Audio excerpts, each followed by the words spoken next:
Are joining the Intro to Private Practice workshop, which is really a foundational workshop to share more about what would it be like to work in a private practice, to really think about what kind of private practice you would want. And if you're thinking about expansion, like what are the best ways to even start setting that up. And the way that this workshop is designed is that no matter where you're at in your journey to eventually have a private practice, or maybe you're already in private practice, whether you're a student, you're an associate, or if you're licensed, you'll definitely find some helpful information in this workshop today. A disclaimer is that this information is provided, is not intended to be legal, financial advice. It's really informational purposes. And so, of course, if there's any specifics around things you need an accountant, you need to contact a lawyer. Like I can also share some resources with you all because, you know, these things are important as well, but this is definitely informational. Our objectives for this workshop today is to gain a deeper understanding about what it would be like to work in a private practice or have your own private practice. Really, it's about creating your own private practice. The way we ensure that, everyone's kind of journey is a bit different. The participants will learn the kind of the initial steps to start your own private practice. So like at the very foundational, if I wanted to start up tomorrow, what do you need? We're going to go over that. And then of course, if you want to expand or have different kind of options in your private practice down the line, we'll also go over that as well. Different types of practice settings. There's so many out there and there's a lot of different options. So we'll go over that. And then as I mentioned, we'll have an opportunity to talk about any questions that arise or things that you're just kind of curious. We'll have a chance to do that as well. So the content today is going to be about 60 to 70 minutes. The first time that I did this workshop, I gave myself an hour and it was not enough time because there's a lot to cover. And then there's also a lot of questions. So for this time, we have 2 hours with about an hour of that, maybe a little bit more than an hour, really dedicated to the content, and then having some time for the questions that arise at the end. I want to make sure that we have time for that because I'm sure things will come up. And as I mentioned, you're more than welcome to begin sharing questions in the chat. I'm pretty sure most of some of the things that you're thinking about in private practice will be answered throughout the workshop, but there might be like more specific things that you have that you want to ask. Please feel free to start putting those in a chat and I can track those as we go. So a little bit about me. I'm Monique Castro. I'm a citizen of the Navajo Nation and Chicana, born and raised on Tongva territory, Tongva lands, which most people know as Los Angeles. My family on my Navajo side is from the Window Rock area on the Navajo Nation, in and around the Window Rock area of the Navajo Nation, which is also the Navajo Nation capital.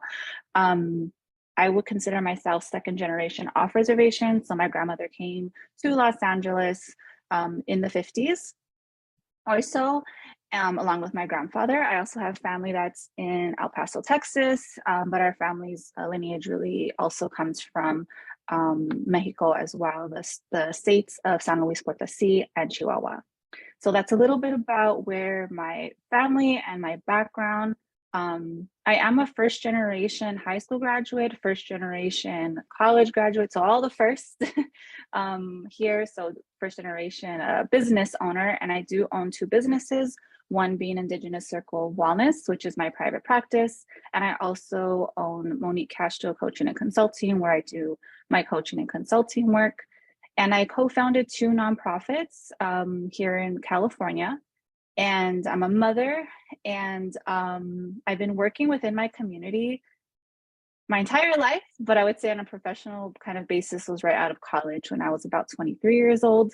And my main focus and kind of specialization working with community is working with my Indigenous community members, but I also work with everyone. I've been in private practice, and I've been in a private practice setting, I would say, for about 10 years, but I've owned my own private practice for 6 years. And it started off with me on my own by myself, but I always had the dream and the idea of having a group practice and expanding. And so now we are a group practice. And we do a lot of different things within the practice. And now that I do even more stuff, that's why I have the second business entity where I do more of the coaching and consulting to kind of split some things up. So why private practice? This is a question that I'm going to answer and share with you all my why, but I also want you to think about your why. And this is really important because when we're thinking about designing or having your own private practice, your why is really going to be your recentering, and going to be kind of like the roadmap and support that you're going to need as you're moving forward. And the reason why I say that is because being a business owner, whether it's a small business or it scales and it gets larger, is that there's going to be times where you're going to get exhausted, you're going to get burned out, you're going to be tired, you're going to question if this is the route for you. All of these things will happen. This is kind of how I'm sure a lot of the things that we embark on sometimes are like, why did I get into this? Why did I do this? And you want to come back to this why, whatever your why is, because this is going to reground you. And it's something I've had to come back to several times. So there's several whys. The reason why I really wanted to have a private practice was, well, one of the reasons is that when I was in graduate school, I had to see a therapist, part of my program, which was great that they have us do that. But in that, I could not find an actual native therapist or indigenous therapist. And I was like, why aren't we in private practice? So that's just kind of like a note that I had. And I was like, oh, well, maybe that's something that I would want to create. So that kind of like sparked that interest around having a private practice and having it very specific to working with indigenous community members. So that was one of the things that really was kind of initial. The other was that I worked in a nonprofit, and I also worked for another community-based organization. One nonprofit was set up more as a private practice setting, which I really loved. And then the other one was set up more of a community-based DMH contracted setting. And although I loved the organization, I did not love the ties to DMH and how paperwork was done and how we had to do the delivery of services. So I learned very quickly, like, what is a setting that I wanted to be in moving forward as I continued in my career. The other thing is that I did think about the flexibility of having my own business, and that one day I wanted to have a child or have children, and I wanted to be present for my children. And so although at the time I didn't have children yet, I was just thinking about the future and flexibility, and having my own business would allow me to do that. Another big thing is that I wanted to give back to my community. I knew there was a huge need around mental health services, and wanted to figure out creative ways to give back, but not necessarily in the nonprofit kind of DMH contracted setting that I personally did not find myself that being a good setting for me. So all of these things are really the reason why. And I would say at this point in my life, a big reason why that I keep on coming back to when times get a little tough, it's like, I do have the flexibility. I am able to drop off my son at his daycare. I am able to pick him up early. We're able to do things I take off Mondays and Fridays. I get to decide my schedule. There's a lot of great things that have come from it. So, there's so many great things, but that's one of the real, I'm like right now, especially at this part of my life, this is really huge for me, to be a mom that's available for my little guy. He just turned a year old. So, think about your why. I made a little word cloud here of some of my whys. I just kind of started putting it in. This is, an activity you can do on your own at some point, just to really write down what is that for you, because you're going to want to return to it at times, or you will. Let's say you want to. You're going to return to it along your journey for sure. And I'm going to share with you all just different journeys, because one of the things that I hear a lot and I see a lot is what we think it needs to be, what a private practice needs to look like, what your private practice might need to look like based off of what you've seen out there. And what we typically see or might be familiar with is what's maybe on social media or if you have, you know, friends and colleagues that have private practices.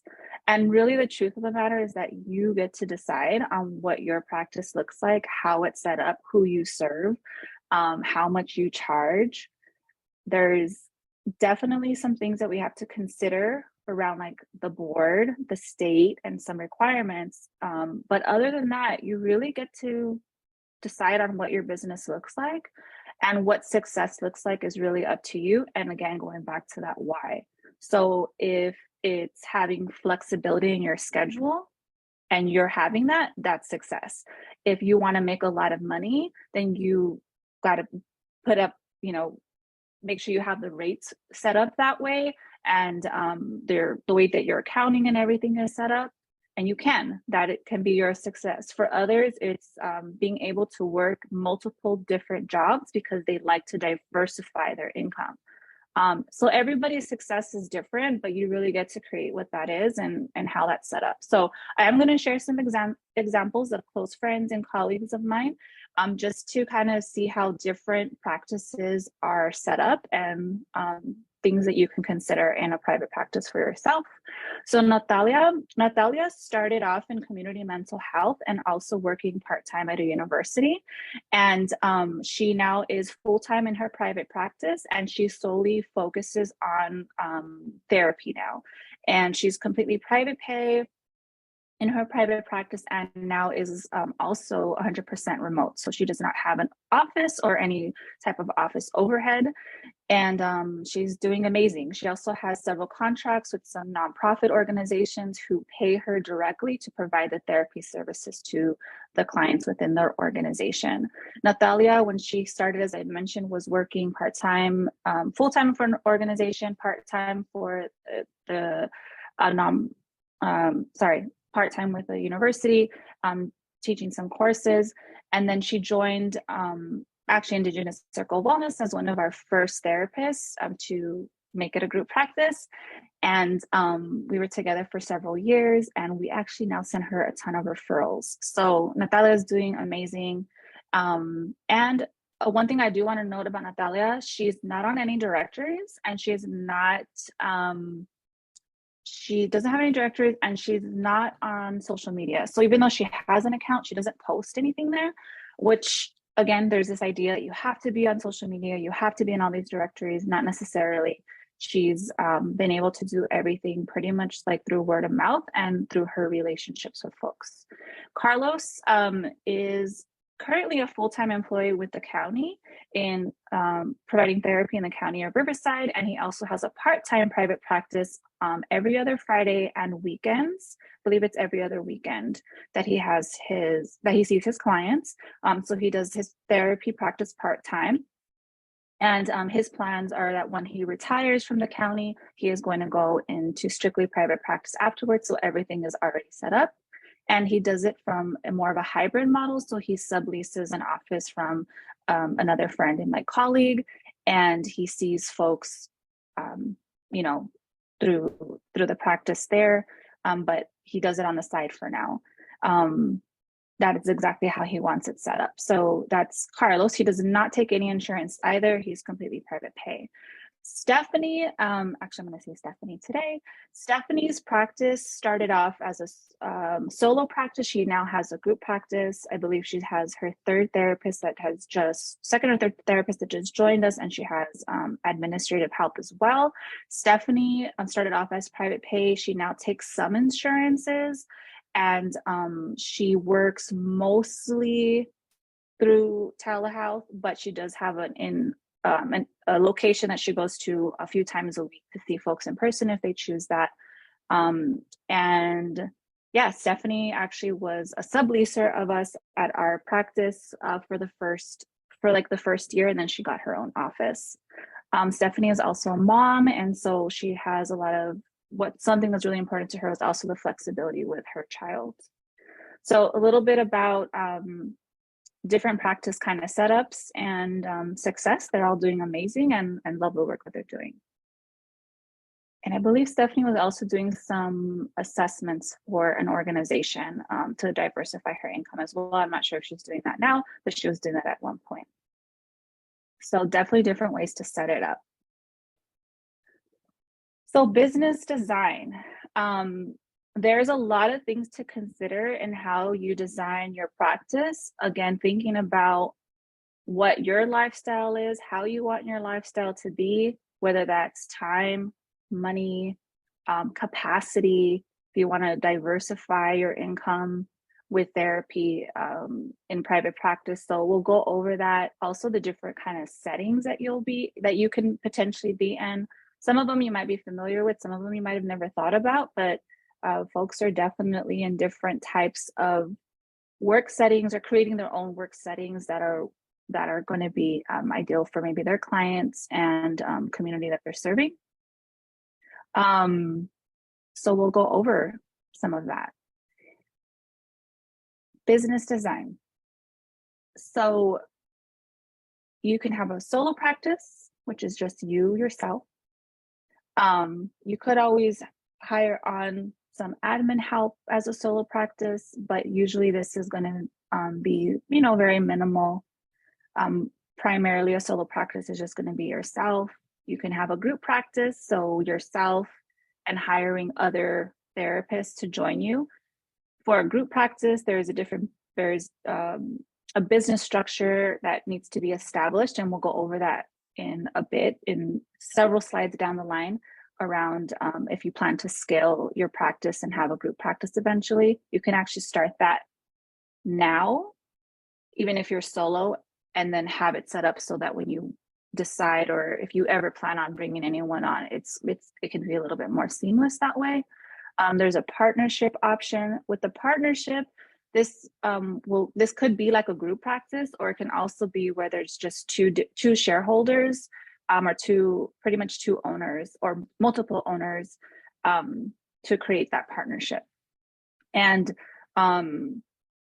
we'll talk more about like some of the ownership and percentages and all of that in a bit, but that's just another option. Some folks do want to have a partnership. My group practice, I'm 100% owner, and then I have employees.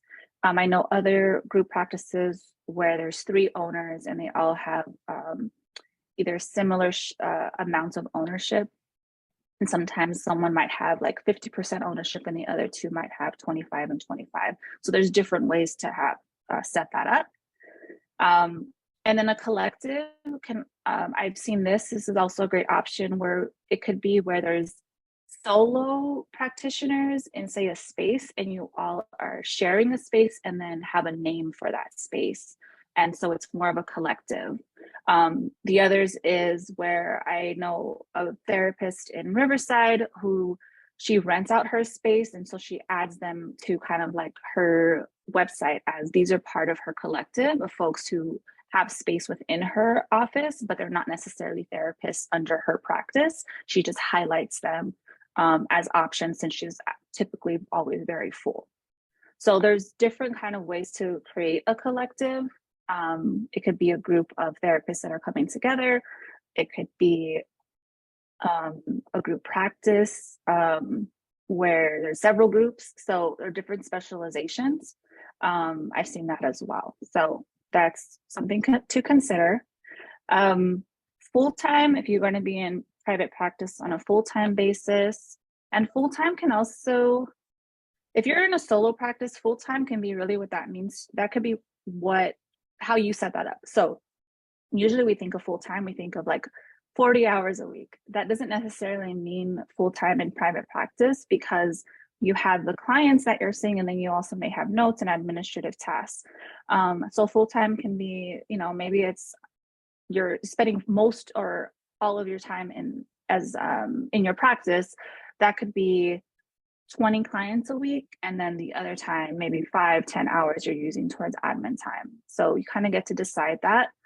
Part-time, some folks might see 1 client on the side every week, or 2.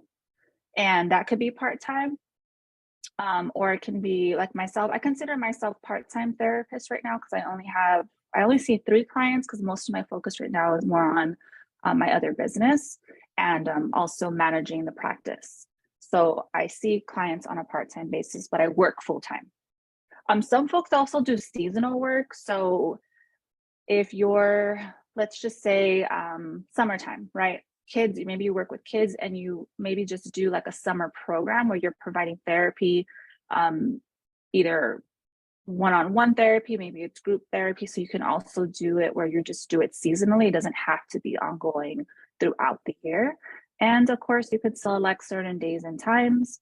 I used to have a schedule where it was like Sundays and Mondays and Wednesdays was all therapy. And then Tuesdays and Thursdays was my admin time. And then Fridays and Saturdays were my days off. So something you can think about.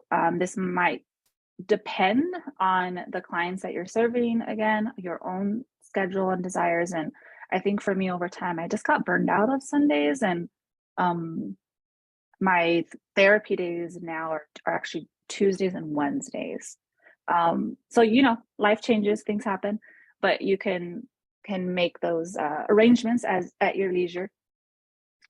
Office space. You could have an office space. That is definitely something you can do. You can rent out a suite. We're currently in like a suite. So there's 2 offices here. We have one main, like kind of big main area, and then 2 smaller offices for therapy. But not everyone wants to do that, especially in this day and age. Actually, more folks are moving towards either the full virtual kind of setup or a hybrid. And our lease ends here at this location. When do we end in here? Next year, the end of next summer, or in the middle of next summer. And I don't think we're going to renew the lease, to be honest with you, because since the pandemic, even though we had about 98% of our clients before the pandemic be in person, it's completely changed, and it's almost exactly the opposite. So I have like maybe one from the whole practice, like maybe one client who comes into the office versus virtual. So why do we have this overhead of an office? So we're really thinking about doing more of a hybrid, where I'm probably going to just get a downsize to a really small office, or reach out to another therapist friend who has a practice and just rent out a day just to have it available if needed, like once a week, and that's it. Another option is to have a multi-location, and this can be done in, again, various ways. It can be done where you have a suite in multiple places, or you can do like a sublease with someone and then be in different spaces. I've seen this done in both solo practices as well as in group practices. We actually have a multi-location. We sublease a space in Riverside County with a friend of ours who has an office space down there. And then we have our office here. And I think the multi-location is great, especially if maybe you want to spend one day in one kind of area of the county or a region, and then spend another day somewhere else. And if you have staff, you can have them based off of where they're located. Traveling therapists, so you can also not have an office at all and go to people's houses, or meet them at spaces in the community. And it could be done in various ways. So we had a therapist that worked with us before who did therapy while hiking and therapy while walking. So they never actually needed to come into the office. They would meet their clients at the hiking location, and she set it up where their appointments obviously were like staggered. And once they came back, she like had this great timing of the walk that they had was like the 50 minutes, and then she had 10-minute break, and then the next client came and they did their walk and talk, their walk and therapy session. Some folks do it in the park, some people do it in libraries, at their homes. There's many options with which you can be a traveling therapist, which would also kind of be considered community-based therapy as well. So just depending on how you set that up. I've heard of this really great idea, but I never actually seen it happen, but I heard about it. Like someone's like, oh, I want to do this, is like having like an RV, where like you go to different parts of a particular region, and then the therapy's done. So there's like the privacy of having like the RV space. So these are all possibilities as far as office spaces and where you can conduct therapy.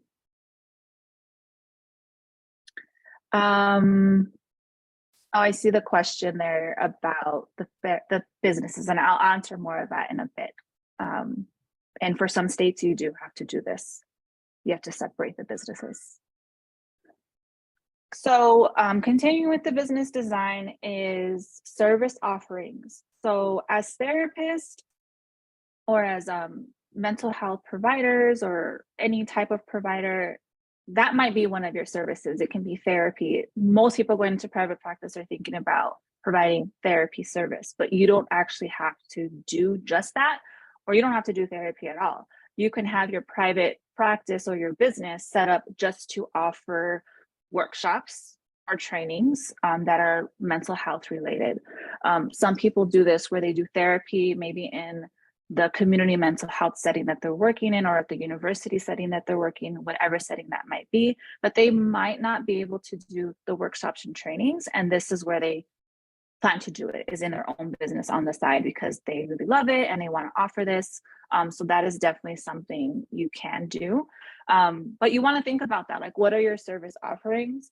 I will say that when you start your business, you want to just choose maybe one, maybe two to start off with, because to keep track of the income and like the rates and all of that, it could get a bit, yeah, it could get challenging. So starting off with one thing, getting good at it, and then moving on to adding another service. You can always continue to add on services, and you can also remove services depending on, again, capacity, time of year, something maybe you decided that you didn't like it after all, or maybe you started to realize you really do like something, you want to add it on. So just think about what will you provide in your practice, in your business.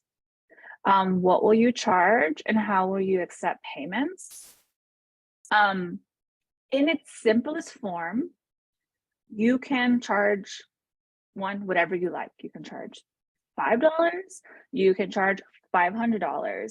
There's really no rule about that. Now, of course, who's going to pay you the money is important to think about. Like, who's your market, who are you marketing to, is important. You can also have different rates for different maybe levels of income or resource levels. You might consider just having a small amount of sliding scale spots or scholarship spots. These are things you can definitely add or consider in your practice, or you can choose not to. We're at the point in our practice where we don't offer free therapy, but we will offer some scholarships for sessions for current clients who might be having a hard time to pay, but they're already current clients. We do offer really low cost or free groups and workshops. So there's other ways to provide the free resource to folks, and it may not be the therapy. But thinking about what will you charge is important. One thing to think about is like, well, if you need to make a certain amount of money per week or per month, is to first have that number. Let's just say I need to make no less than $6,000 a month. Okay, you have that number. This is going to cover all my expenses, all the bills, all the things that I need, all my overhead. And I want to have this X amount of money set aside for savings, whatever the case may be. From that, you can start dividing that amount, that number down, and come to a smaller number, which might be like, okay, my sessions cannot actually be any less than $250 a month, and I have to see X amount of clients. So that's one way to decide on that number. That will also help you determine, can I take insurance? Is this insurance pay enough? How many clients would I have to take if I did take insurance, depending on the insurance provider? So there's a lot of questions that will come down the line, and there's pros and cons to all of it, and I could share more about that in a bit. Accepting payments. So the exception to accept payments, it can be in a variety of different ways. It can be as simple as someone sending you money through Venmo. It's actually fine. Just want to put it on a confidential mode. People can value the money. You can use PayPal. You can use cash if you want to take cash. Some people still use checks. You can accept checks. So there's different ways to accept the payment. That's really up to you and what platform that you might want to use. as a group practice and as a HIPAA compliant practice, because we do accept insurance, we don't take payments through Zelle or Venmo. We take payments through an EHR system. So, but at its simplest form, if you wanted to start a practice tomorrow and accept a client and receive a payment, they can Venmo you. They can Zelle you the money. That's totally fine. Marketing strategy. How do you plan to get your clients? So again, as I mentioned earlier, sometimes we think it has to be social media. I need to have like thousands and thousands of followers. I need to have all these things like set up. Not necessarily. It's really important to know which, like, who are your clients and where you're going to find them. As I shared earlier as well, is that I have some colleagues and friends who have never marketed. They've never actually been on a directory. It's all word of mouth. They have really strong connections in the community, and that's how they received all their clients. For other folks, it might be actual contracts with organizations, with business entities, with nonprofits, where all your referrals are coming from those sources, where you might not ever have to market out as far as like going more into the community. Or be on a directory. In other cases, there's some folks who are like, I'm not the greatest at building all these extra relationships and making, getting these contracts. I don't even want to deal with the contracts in this, with different organizations. So they go maybe the complete insurance route. If you go the insurance route, you honestly are going to get referrals from the insurance very easily. You're not going to need to market it at all. The insurance will send you referrals, and as soon as you are on one of their kind of listings, people will be contacting you as well. So it just really depends on what you want to do and how you want to, how you plan to get clients and where your clients at. So some things to think about is, what will be your way of outreaching to folks? Will it be insurance? Will it not be insurance? Will it be partnerships? Tabling? We've kind of done all of it. And at this point, we have a pretty long wait list. So we don't really do any marketing now. We're not on really any directories at this point, unless they're free, because it's just an overhead that we don't want or need at this kind of stage in the practice. So I'm gonna just take a quick moment to look at the chat before we go into this next part of the business design, because I feel like it's already a lot of information. Okay.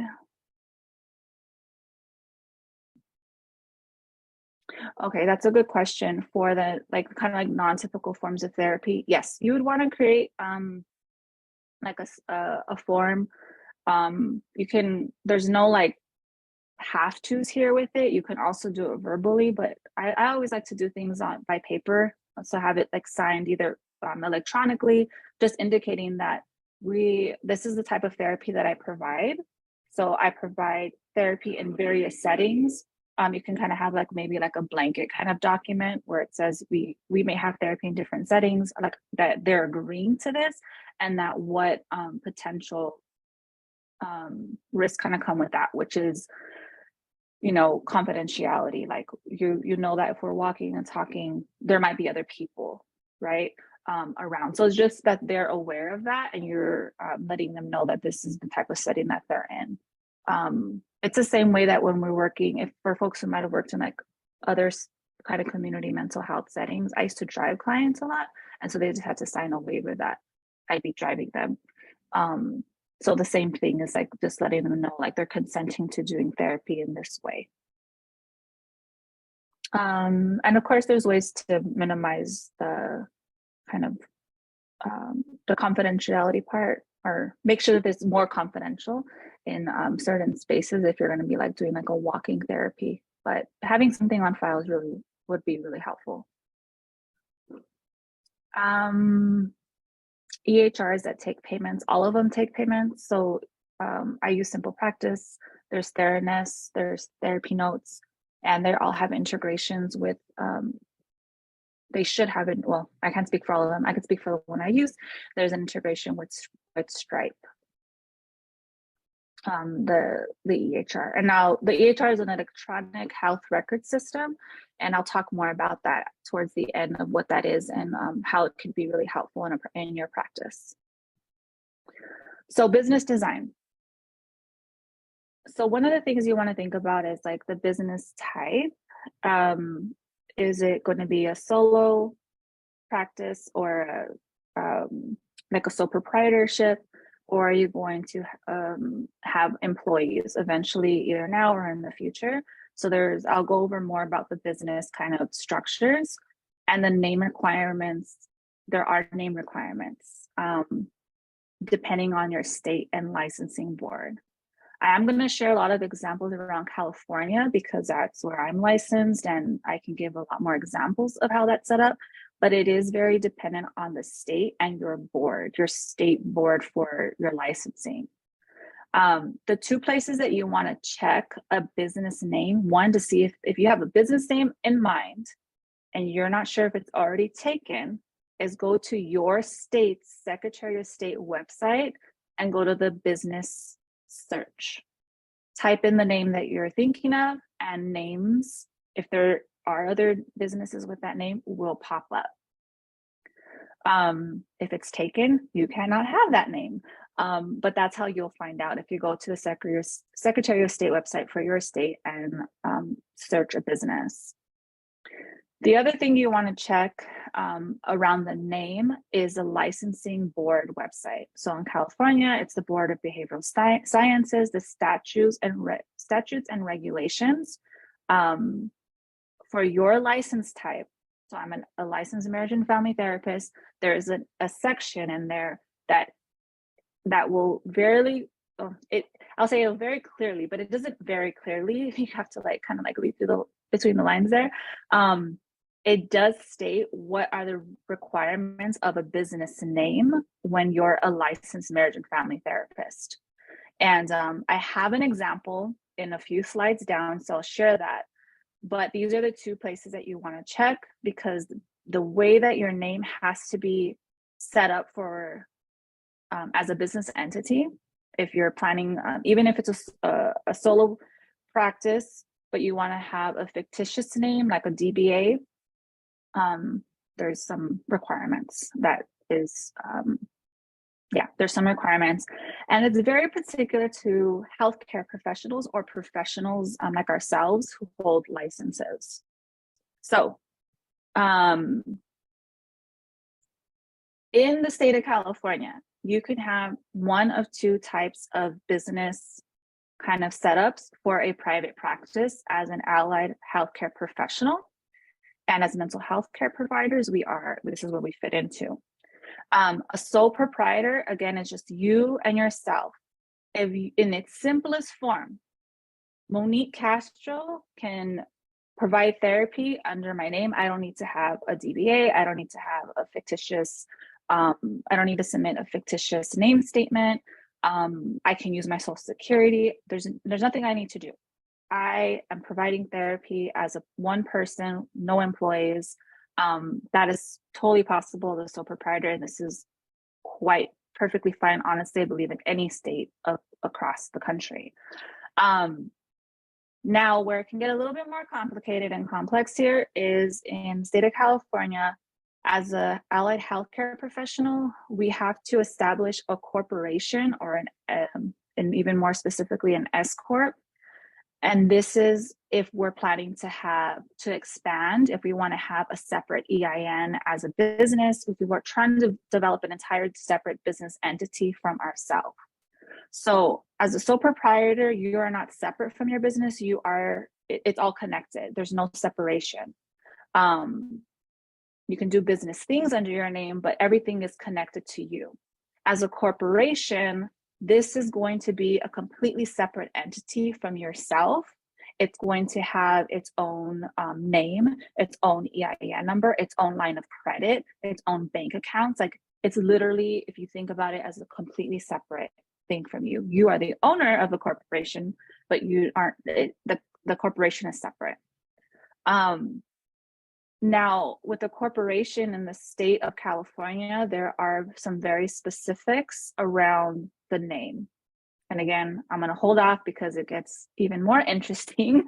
So I'm going to wait a little bit. I just want to kind of share these are the two main things in the state of California. In other states, such as Texas, New York, any other state, a corporation you could always do the sole proprietor. There's an option of corporation, but some states allow you to do an LLC or a professional LLC, a PLLC. So where you find out this is, again, in the two places that I mentioned. You want to find out on the Secretary of State, and your licensing board will tell you what kind of entity you're allowed to have. If you don't want to do all the research, find a CPA or an attorney in your state, and they will know which one you're allowed to have. But in the state of California, sole proprietor or corporation. So a little bit more about the sole proprietor. Again, this is a solo individual. There's no partners in this. It's just you, yourself. You can request an EIN number with the IRS so that you're not using your Social Security for any type of documents. You can kind of protect your Social Security and get an EIN or a tax ID number with the IRS to have it separate. And this is what you share out with, say if you get a contract or if you're on an insurance panel. So again, simplest form, sole proprietor. I did have this question, so I wanted to answer it here because it's all related, is how to obtain a DBA certificate from the state or doing business as a fictitious name, or doing business as, or also known as a fictitious name. So you would go to the Secretary, I did not spell secretary correctly, but you'll go to the Secretary of State's website, and again, search for the business name, make sure that it's available. And then you will file a fictitious business name statement with the county clerk's office in the county that you're in. So usually you can find this online. You can also work with a CPA as well that can help you with this, but you can easily do this on your own. I think for Los Angeles County, it's like $9 to submit it. But every county is a little bit different. And wherever you're going to be living or working, like your main kind of hub of work and place, that is where you're going to submit or apply for that fictitious name. A few things about a fictitious name. So if you're a sole proprietor, you can have a fictitious name. And, just because maybe you just don't want to have your own name as your business, you can definitely do that. The thing that I would mention is you don't actually have to submit a fictitious name if you're using your name at all or your last name. So if I was planning to have my solo practice and it was Monique Castro Counseling Services, I wouldn't necessarily have to do a DBA.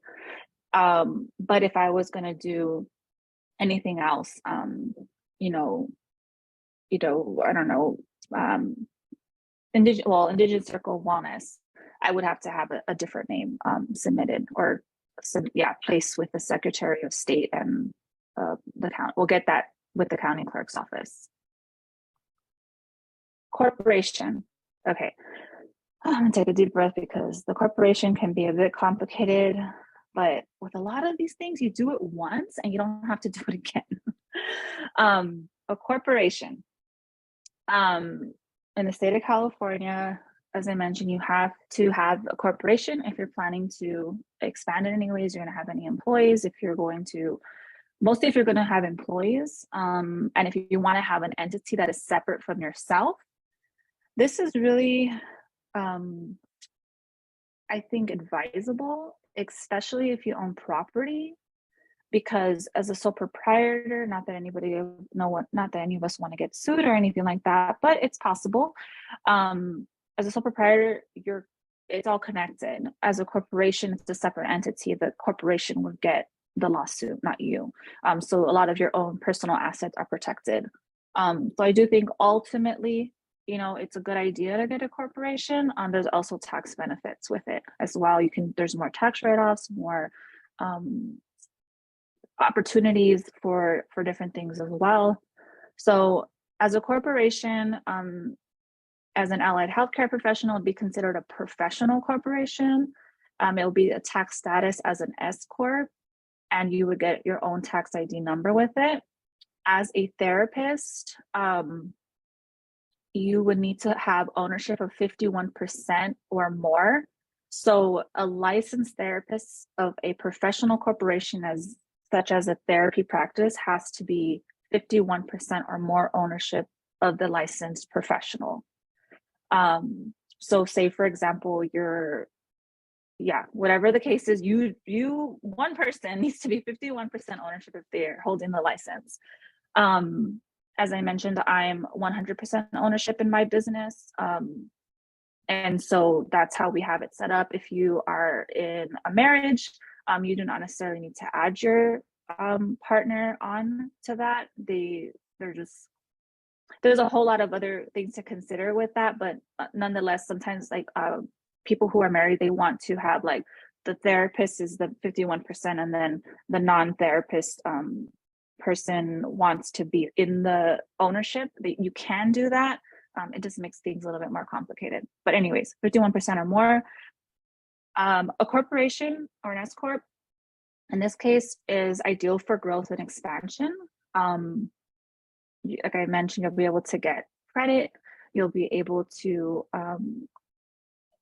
grow, as in like hiring staff as employees. So it's definitely ideal for the expansion, and it's in a separate entity from self. So the business name requirements in California, as outlined by the BBS and the state, and this one is specifically because I'm an MFT and I'm the primary owner. There's the first line, the red line, Indigenous Circle Wellness is our main name. Like that's like the name that is, people know, Indigenous Circle Wellness. Individual, couple, and family counseling is what the Board of Behavioral Sciences requires me to have. Not all of those. You need to have two of three words of like the type of kind of like individual, couple, or family. And then you have to have counseling, counselor, or therapy in it. This is what I chose. There's options here, but I chose individual, couple, family counseling because this is what our practice provides. We provide individual, couple, family counseling. Maybe for someone else that might be providing therapy specifically to teens, they might put like, it might have been like Indigenous Circle Wellness, teen and family therapy. That would be fine too. But the main thing is that kind of line there, where that yellow orange line is that's from the BBS. There's a requirement there. And then with the state, they require that I include a professional corporation because I'm a professional corporation. If you're a licensed clinical social worker, it says a licensed social work corporation. So for each one of our different types of, specializations, there's a certain way that they want us to have it. This is, again, specific to California. It might be similar to other states. Now, when I'm writing a check or I'm, anything, I don't usually put the whole name. It's usually just Indigenous Circle Wellness. But like if there's a document that says put the entire full name as on the IRS, this is the name. It's very long and it usually does not fit anywhere.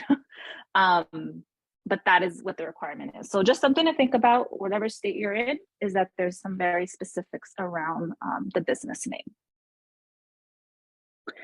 This is a great question. Do you have to wait until you're licensed to create a corporation?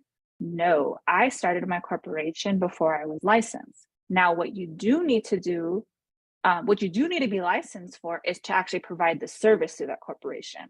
So I technically owned my corporation about 6 months before I was licensed. I was the owner of this corporation. I did not use it though.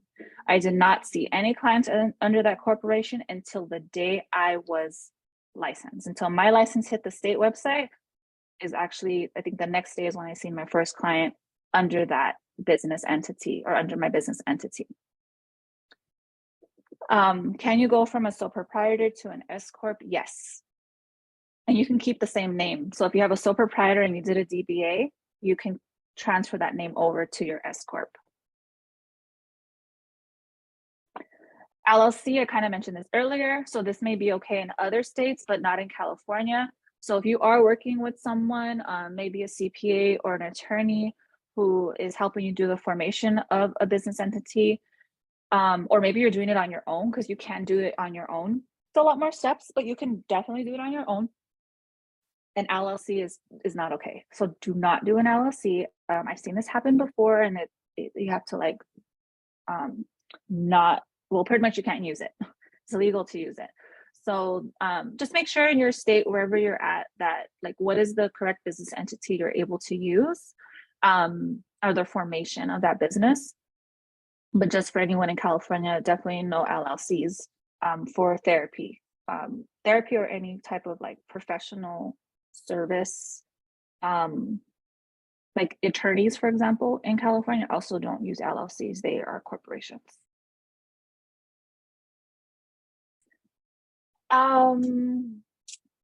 Let's see. Question: can you hire an LCSW psychologist if you're yes, you can. So so I actually have licensed clinical social workers in my practice, but I'm an MFT. I can hire psychologists. I can hire honestly anyone. I can hire a medical doctor. I can hire nurse practitioners. I can pretty much hire any type of person with or without a license in the business. And some folks do that because if you say say in your practice you want to have a psychiatrist, you can totally hire a psychiatrist to be on your payroll if you choose that. You can also contract a psychiatrist if you want to as well, because they're providing a service that you don't provide. So there's a way to contract them as a 1099 if they're just providing one specific area of support, but you're not managing them. If you're managing someone, they would be your employee. So do you have any tips, insights, or thoughts? So this is a question that came in that I wanted to answer. Do you have any tips, insights, or thoughts about starting a private practice on tribal lands? Do you know practitioners who have done this in their native nations? What are the challenges, barriers, suggestions, and things to consider? So I'm trying to think of some friends that I have. So personally, I don't know anyone who has a private practice like within their tribal lands as far as a reservation. But I do know folks who have private practices around, like in urban settings that are right outside of the reservations or on different parts but they're still serving their tribal community. So you can, I don't see why there would be any reason why you couldn't. Of course, with tribal lands, you would have to bring that up probably to like tribal council and to the folks who would support with that, because there are maybe specific rules. But as far as providing services to folks on tribal lands, totally fine. We work with many tribes where we contracted directly with the tribes or through one of the tribes organizations, like sub-organizations. Some of the tribes have like mental health. They have their mental health department, and they're not able to service everyone within their with the therapist that they have on staff. One of the things I will say about working with Native nations and some of the challenges, and actually one of the reasons why we get a lot of referrals, is that when you're working with an Indian clinic, like a Native American clinic or American Indian clinic, most of the folks in that community all know each other. So a lot of the times clients do not necessarily want to be seen by the same people within that area because they know one another. So they want to be seen by someone else. So this is why we actually get referrals from communities that are from Northern California, Southern California, different parts of the state, because their clients are expressing that they don't feel comfortable working with someone who might be also working with their cousin or their mother or someone else in their family. They want someone outside. So we then step in and, support in that way. So that is one of the challenges is sometimes it's hard because of it's a very small community and people know one another. We kind of get that also here in our practice in Indigenous Circle of Wellness because community members know one another and might even know the therapist personally. So when we get a referral in, we have to really think about that. Is there going to be a dual relationship? Is it kind of a little too close to home type of connection? So being a group practice, we're able to then refer to maybe someone else within the practice that might be a better support given just the existing relationships that are there. So those are some things to consider when working on Native nations or with Native nations and providing therapy. So supports and infrastructure. Let me do a time check. Okay. Supports and infrastructure. This is going to really have you think about what are the things that you might personally need in developing a private practice. What are the resources you already have that you can really lean into? And, kind of where we should be hiring folks to support us.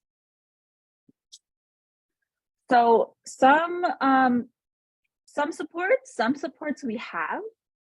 Some are things that are skill sets we personally have that we're really good at.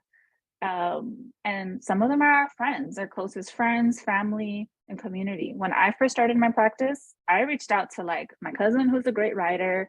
I reached out to a friend who's a graphic designer.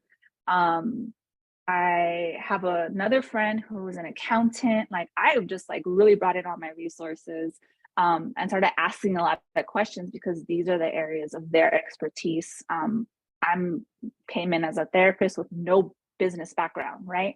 So I started really talking to folks, my friends, those closest to me, kind of where is your lowest hanging fruit?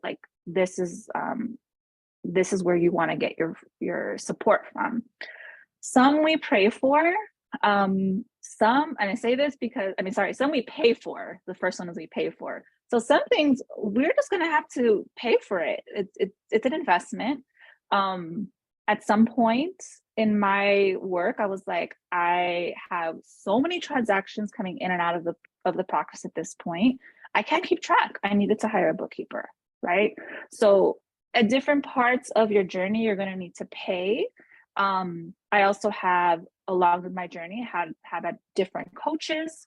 I've had different mentors, some that coaches that I paid for, mentors that, I'm buying them lunch because I'm please, I need to talk to you, and they get resources and support.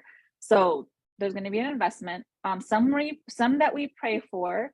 Because some things just really about putting it out in the universe, and it works because there's times where I'm just I really need a therapist, coach, person, because I do both.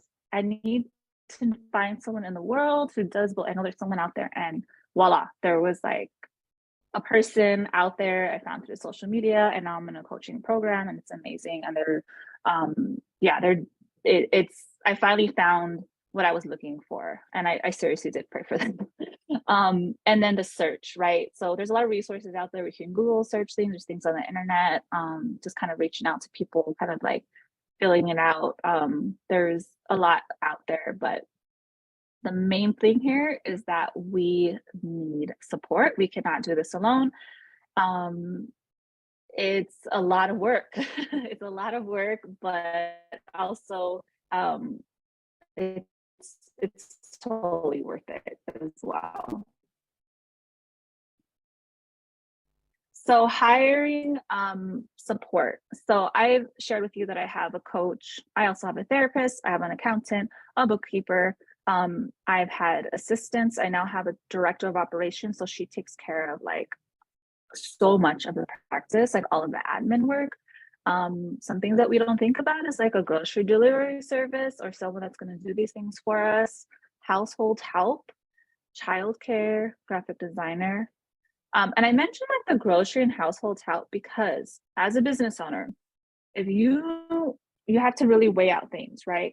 If I have if I'm able to use this time, let's say 5 hours of my time in this day to clean, do a deep cleaning, go grocery shopping, do all the things, or hire someone that can do it for me while I can go and do the work as a therapist or workshops or trainings to support me in making some more money to then hire the person. Like you have to really weigh things out of like where can you get some more support, or you have family, friends, like where can you delegate some of this so that way you can spend more time in your business. So it's just like kind of it's really the time management, and hiring some help is really, it's an investment that you can also write off as a business owner. So depending on how you decide to have your practice and what you might need, you might want to hire folks. Now, you might actually have a background in some of these things.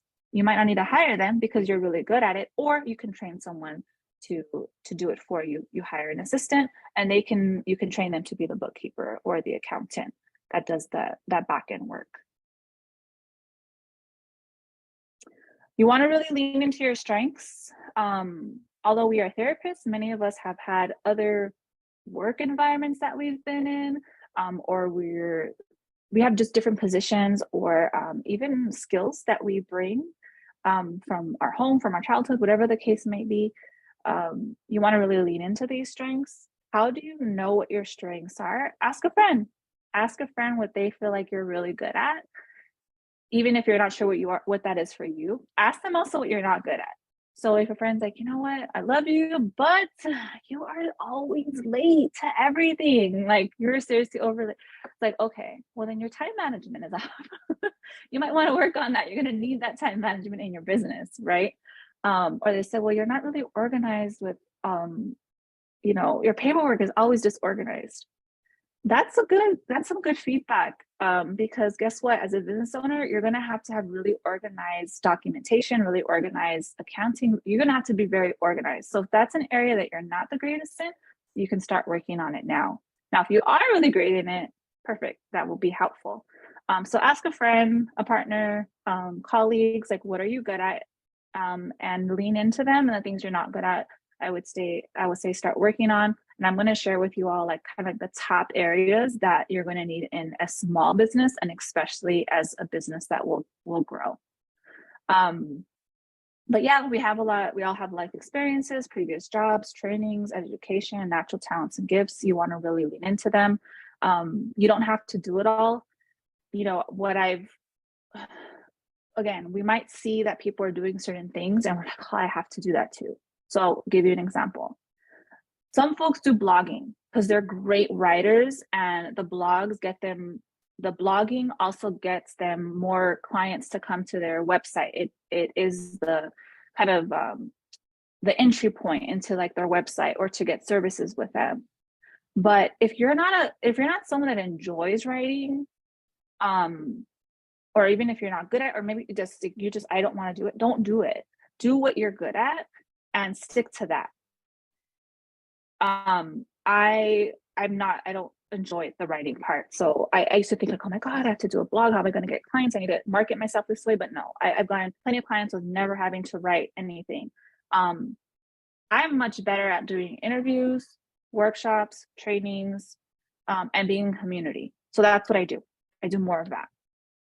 And that's how, we've been able to build the practice and so forth. So do what you're good at, lean into that. And you don't have to do everything. And you also don't need to know everything. You know what you know, and you get the support that you need where you need it. And it just really accept your limitations and where your capacity is at. We're all in different seasons of our life. I would say about 6 years ago when I started the practice, I was like, newly licensed, really energized. I had a lot of time, didn't have children at the time. I had a lot of time on my hands. I was up all the time just working on my business stuff and the creation. My life is very different now. So it's a lot more calm. and I do like 1 or 2 things, and that's it. I don't overcomplicate it because I don't have the capacity at this time. Maybe when my son's older. Um, and then, again, I want to really emphasize like the investments and support, that they really provide the short and long-term positive impacts, and we got to really see them as investments. This even like taking your time today, spending the money to be in this workshop is an investment, and you're going to have many along the way. And you're going to also see like you're going to continue to see what you're really good at and where you want to spend the money on the things that maybe you need a little bit more support on. But yeah, just lean into the things you like, that you're good at, and that you're really enjoy. Okay. The top 6, at first it was 5, but I'm like, there's really 6. So the top 6 personal areas you can work on now, no matter where you're at in your journey. 1 is accounting and budgets. How do you do your accounting and budgets for your personal life? Do you just swipe the card and hope the money's there? Do you look at your bank statements every month and take into account like where you're at financially, what you're spending a lot of money on? Is everything necessary? Are there transactions that shouldn't be there? Did someone do fraud on your account? Some of us are really good and diligent at that, others are not. Now, as a business owner, you're going to want to, this is an area you want to keep very close an eye on, because because you're going to need to have enough money for overhead for any of the things that your business is going to cost you: software, communication systems, office space if you have that, gas, all that kind of stuff. You want to know what you're paying, but also at the end of the year, you're going to need to submit a profit and loss statement to your accountant, and they're going to want to know, what did you spend money on in all these different areas? 1, to see where you're, how much taxes you're going to owe or not owe, what were your losses, what were your profits, and also where are you spending money. So you can start doing this now with your own accounts, by having, looking over your bank statements monthly. Money mindset is a huge one, especially if you are trying to have a profitable business. If you have a hard time with asking for money, asking for what you're worth, this is something you want to start working on. There are tons of podcasts out there. There are some really awesome books around money and money mindset, because this will come up. One of the biggest challenges that I've seen in the practice, that over the years of folks who have joined my practice, and even for myself when I started, is asking for my full rate and asking for it confidently. It's not to say that I won't offer a sliding scale rate, but I don't start off with a sliding scale rate. I say, this is my rate. I think we started off at 150. My rate is 150. Will that work for you? Start practicing that. Whatever your rate's going to be, start practicing it, because it's going to be hard. Now, what I've heard, or what I've experienced with some of the staff that we've had is like, I can't ask. I don't know how to ask. I didn't even talk about it in the first consultation. Like, well, that's what you need to talk about it, right? So now we're starting therapy, and they may or may not know what the rate is. You got to say it up front. And honestly, probably the first thing that you're going to say is like, this is my rate, if you're going to be charging, having a private pay. So money mindset. Also, when you start making money, and there's depending on how you are with money, our relationship to money will come up. So it could be that now you're making money, now you're feeling guilty that you're making money. It could be that you're not making money because you're giving away all your money. So again, everyone's different and has their own relationship with money. You want to start working on that. Boundaries and clear communication. This is huge for various reasons, both as a business owner as well as, especially as a business owner, but in our lives in general. If you have a hard time saying no in your life now, you're going to have a hard time saying no in your business. When someone is saying or asking you, well, I really, say you don't have any more, say you don't have an 8 p.m. appointment. You're like, I don't see people at 8 p.m., but this person is like, please, I really want to see you at 8 p.m. And you're like, no, I shouldn't be seeing people at 8 p.m. I'm too tired, but I feel bad. I'm going to do it. that is a boundary that you're crossing for yourself and someone else is crossing because you're probably not the best at that time. It comes with, then later on it turns into resentment. Like there's a slew of things that may happen. So boundaries are huge. This is just one example of like where boundaries can get a little messy. Also around like supervising staff or managing staff.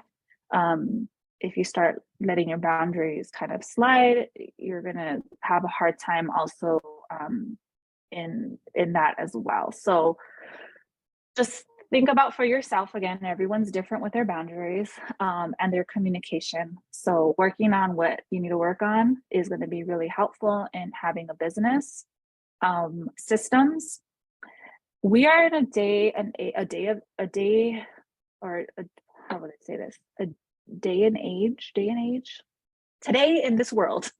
Systems such as platforms like Zoom, EHR systems, the electronic record health systems, payment systems. We use a lot of systems. So if you're a person who is not familiar with systems, different types of systems, software, I would say to start getting more comfortable with it because it's going to make your life a lot more easier.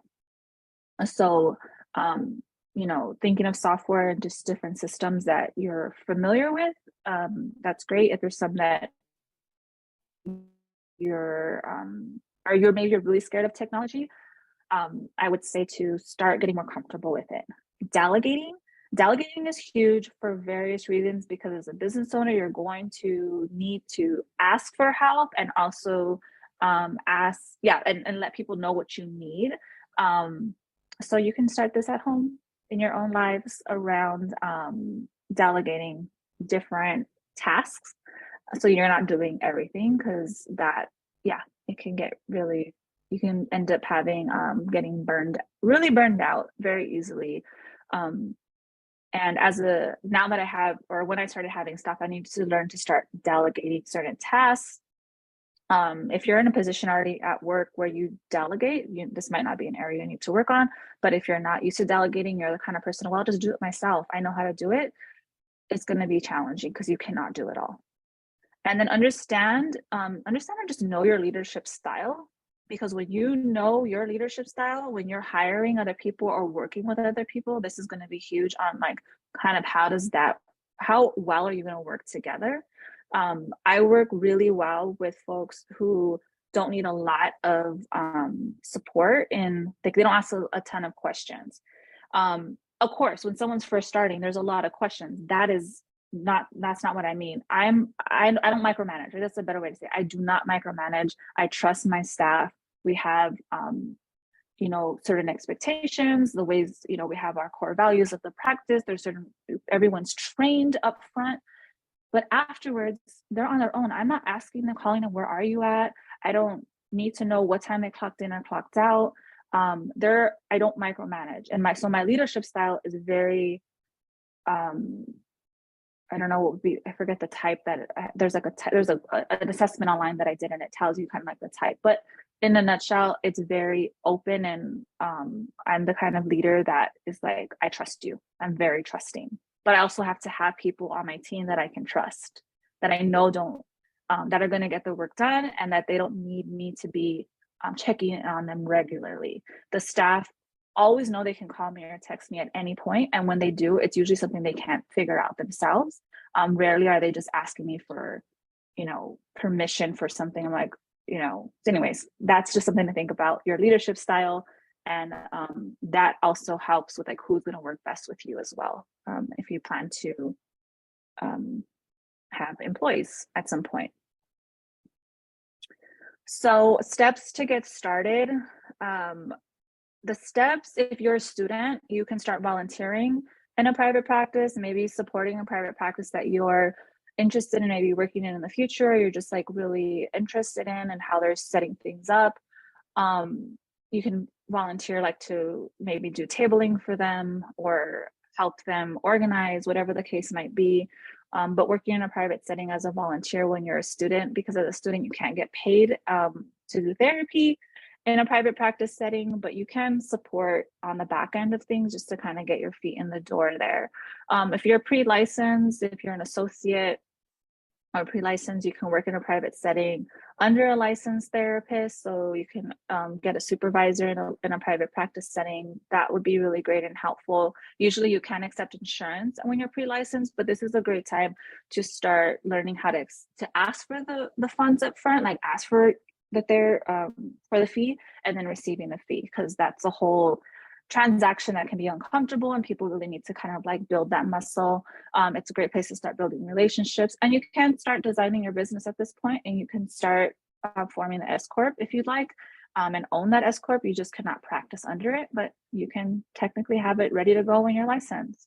And then of course, once you're licensed, you're able to be on your own and operate your private practice without supervision. And depending on how you set up that structure, you're able to hire staff. Required forms in a private practice. You definitely want to have an intake form. Your intake form can be a 1 page. It can be 5 pages. It's really up to you on what information that you're wanting to gather from your client and what is essential in the practice that you have. So at its kind of simplest form, you want to have in your intake, you want to know a person's name, their birth date, their identity, how they identify. Let me see, it could be what it was on my first intake form. It can be like demographic information that would be helpful, and maybe like a section to also indicate like what are they seeking therapy for? What is the reasons for why they're seeking services? That's kind of at its simplest form.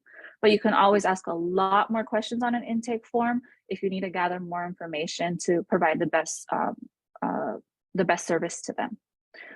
You can also do a part of your intake form where they fill out before therapy starts, and you can also do the second part of an intake form towards the end. I'm sorry, when services are already started. So I do this a lot where we have an intake form that folks fill out ahead of time, and then while we're starting our services, the first few sessions, I gather more information that I feel is too personal to ask on an intake form, and I have it more conversationally during the session, and I still gather the information that's needed. Consent for services. Again, some folks have a consent for services that is like half a page. Other folks might have 5 pages of a consent for service. They really want to outline everything in there. My consent for services also already includes the limits of confidentiality in the packet of the consent for services. Some folks have it separate, totally up to you. If you're going to be working with minors, you want to have an authorization form for that as well. If you're not working with minors, you don't need to worry about that. A release of confidential information, you definitely want to have that. So if you need to work with other providers, a progress note template, notice of privacy practices. If you are a HIPAA covered entity, then you will need to have the notices of privacy practices. Otherwise, you do not need to have this. And a place to safely store information and documents. We have we're all electronic, so all of our files stay electronically through our EHR system, but there are sometimes some documents are paper-based, and we do have a filing cabinet with a lock in our office. But those are usually like maybe things that folks are working on in session, like a drawing or something that they're writing on and their name is on it. We keep it locked away. And we might bring it out for the session. But honestly, now with technology, we actually upload most of our stuff on the EHR system. Other things that are needed to start a private practice is to set your rates. You can start with a certain rate now, and you can always change that. Out of courtesy, if you have a certain rate that you're starting with and eventually change it, and it's going to affect your clients who do want to give them a notice, you can draft up a letter to let them know your rates are increasing or when they're going to be increasing. You can always set a higher rate and, offer sliding scale rates, like on a tier system. There's different ways to do that, but you do want to set a rate. How will you be accepting payments? So there's some examples there. Just want to remember to ensure that it's on confidential mode. Communication, you want to have a way for folks to reach you by phone and email. I have a phone system that is connected to my cell phone, but it has its own dial pad. So when I'm calling a client, I can call from that through that app, and that app will call them from that number, not from my phone. But I don't have two separate phones. Some folks have a work phone, like a private practice kind of like work phone, and they have their personal phone.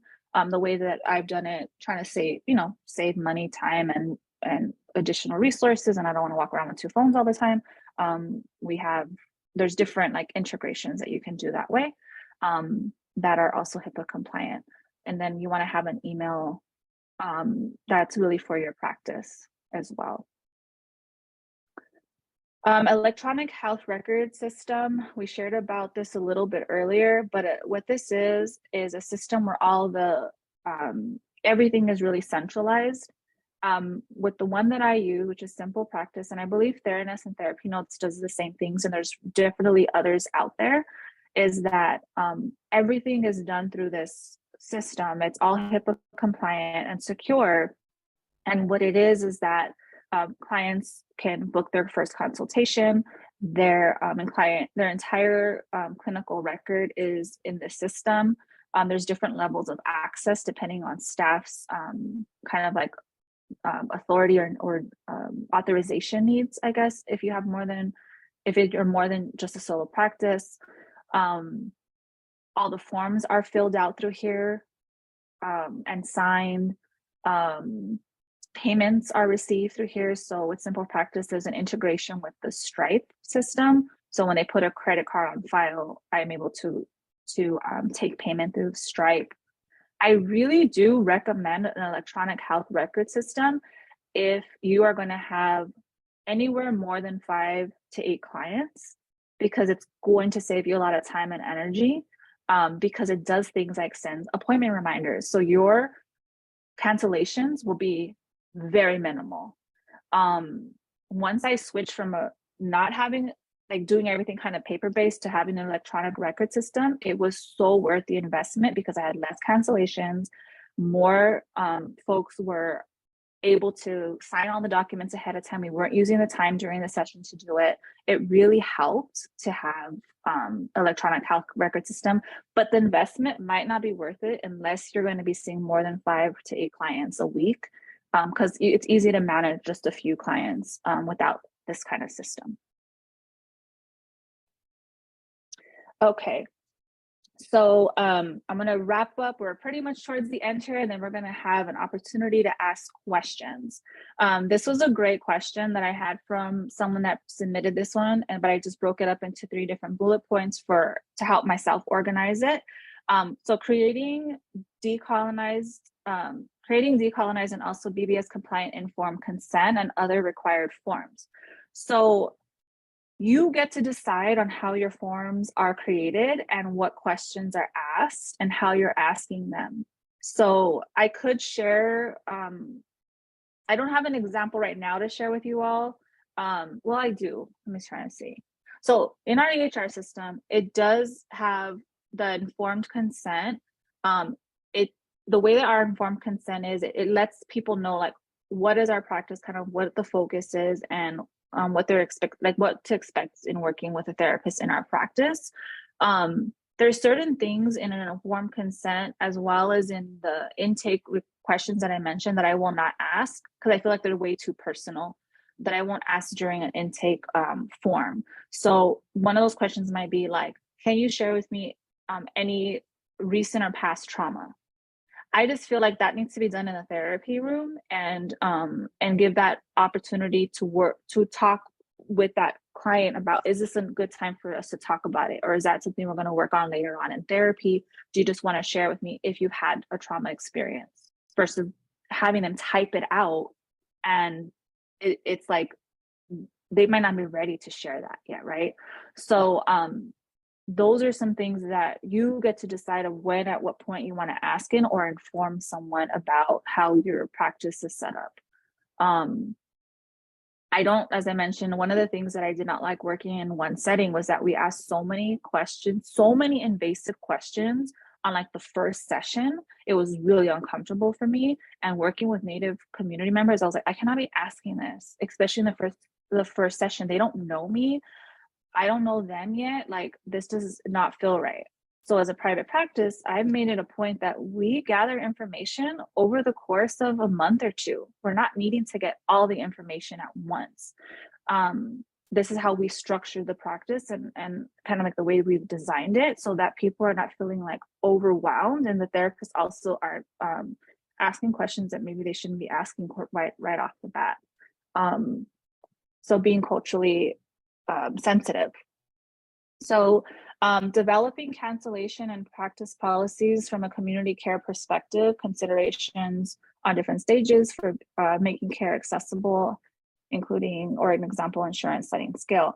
So cancellations, you get to decide this as well. What we do, we typically offer, well, first of all, in our informed consent, we make it very clear that we do have a cancellation policy that is the same rate of the session.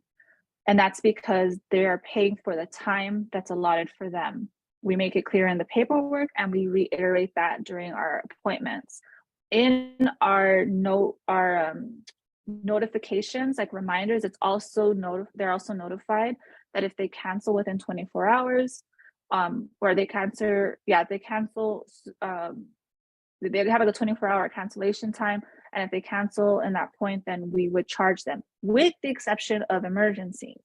And folks really honor this, but we of course make exceptions, especially if it's a first session and someone just like, maybe they forgot the appointment, or it was hard for them to log in.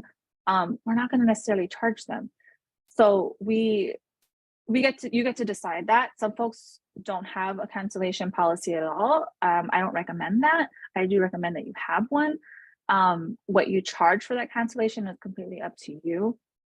But it's really about an agreement and respecting the time that you're setting aside for them. And folks who have had to pay the cancellation are very understanding. They're like, yeah, I know. I dropped the ball. I totally overslept. I didn't make the appointment. I get it, right? Because that would have impacted myself or the therapist that was providing the services income, because we do rely on the session for us to get paid. So just, the cancellation policy is up to you, but you can make accommodations, or maybe give like the first session is the first cancellation that happens, you don't charge them.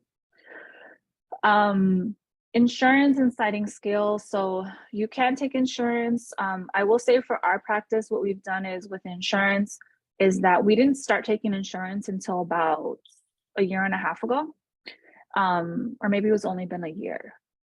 So for the first 5 years, we did not accept insurance. We were completely cash pay, and we've been successful at that. However, we did know that we were still unable to meet the need of a lot of community members who had insurance as their resource, and we didn't want to not be able to provide service to them. We wanted to be able for them to access us. So what we did for about 2 years is that we would ask our clients who were private pay, what insurance do you have? Because we're considering insurance. What insurance do you have, so we can take that into account when we're thinking about what insurance we're going to take in the future. And then we also then had a form that folks would fill out when they're interested in services with us, and we would ask that question. We don't accept insurance, but if we did, what is the insurance that you have? Over a few years, we got all that information, and the two insurances that our practice was seeing a lot of that folks had in the community was Blue Shield and Kaiser. So those are the two insurance companies that we currently take, because that's what we've seen our community had as their resource, and we wanted to be able to offer that. I don't think we're going to be accepting any other insurances, because it's a whole nother ballgame with accepting insurances. There's, again, positives and challenges with that. But I think for us, we're good with just the two that we have. We do offer sliding scale for folks who might not be able to pay for the full rate, but we have an allocated amount of sliding scale spots. So this is determined in our practice by the therapist. They get to decide if they want to have one or two sliding scale spots available, and they decide on the rate for that sliding scale. And they base this rate based off of their entire caseload and their finances, to be like, okay, I can afford to take this one client or a client on a sliding scale at like $30 a session, I can do that. We also offer scholarships from time to time, as I mentioned. We do have a community mental health fund that we have funds set aside. So when someone's unable to pay for their service for any given reason, we have funds to cover that to help them out. The other things that we do is we have partnerships with organizations who might have the funds for mental health services. So we've over the years been able to provide full scholarships for up to about 12 sessions through funding sources that we've been able to use. So there's different ways to meet the needs of community and offer services that are accessible. And then recommendations on accountants and other helpful private practice professionals. I will share with folks, well, this is what I will say. If there's a specific area or professional that you're looking for, reach out to me, email me, and I will give you those contacts, because everyone's at a different point of the resources that they're needing. So I didn't want to give like a really, a long list of folks, but I do know of different accountants, lawyers, other private practice professionals, different settings, so that you can even maybe interview different practice owners and see like what they like about it. Maybe that's something that's for you. So I definitely have a community of folks that I can connect you to. So let's take a deep breath. It's a lot of information, probably a lot of questions. I know for me that was a lot of talking, but I enjoy sharing it all.